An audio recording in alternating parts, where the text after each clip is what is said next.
తూర్పుగోదావరి జిల్లా వెళ్లచింతలగూడెం గ్రామంలో గాలివాన బీభత్సం సృష్టించింది.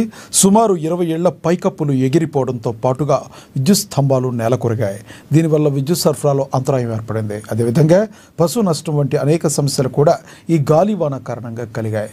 సమాచారం తెలుసుకున్న ఎమ్మెల్యే వెంకటరాజు వెళ్లచింతలగూడెం గ్రామాన్ని సందర్శించి బాధితుల కుటుంబాలను పరామర్శించారు. అనంతరం సంబంధిత అధికారులతో సమావేశమై తక్షణ సహాయక చర్యలు చేపట్టాలని ఆయన ఆదేశాలు జారీ చేశారు. ప్రజలకు అవసరమైన సహాయం అందేలా అన్ని చర్యలు తీసుకోవాలని సూచించారు. బాధిత కుటుంబాలకు ప్రభుత్వం అండగా నిలుస్తుందని భరోసానిచ్చారు.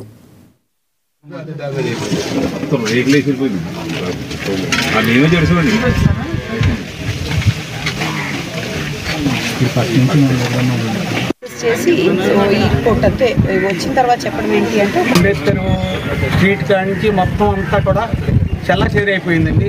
అట్లాంటి పరిస్థితుల్లో మాకు ఎంతో మమ్మల్ని వచ్చి ఓదార్చి మాకు సహకరించి మా కష్ట సుఖాలను తెలుసుకుంది ఆయన మమ్మల్ని ఎంతో ఓదార్చినిచ్చారండి.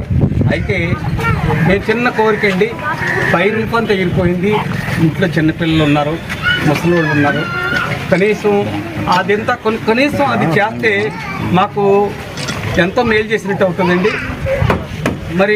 ఎన్నో కార్యక్రమాలు మానవతా స్వచ్ఛంద సేవా సంస్థ ద్వారా మేము చేస్తుంటే ఆయన మద్దిపాటి వారు మానవతా స్వచ్ఛంద సేవా సంస్థ పేరు మీదుగా ఎన్నో కార్యక్రమాలు చేస్తున్నారు. ఈ రోజున మానవతా స్వచ్ఛంద సేవా సంస్థ చైర్మన్ జొన్నగడ్డ రాంబాబు గారు ఈ రోజున అందరికీ నిత్యావసర సరుకులు, అదేవిధంగా అన్నదాన కార్యక్రమాలు కూడా చేస్తున్నారు. ఈ యొక్క బాధితులకి తప్పనిసరిగా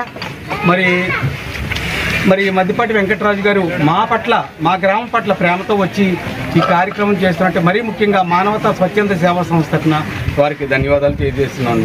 అంబేద్కర్ స్ట్రీట్ కాడి మొత్తం అంతా కూడా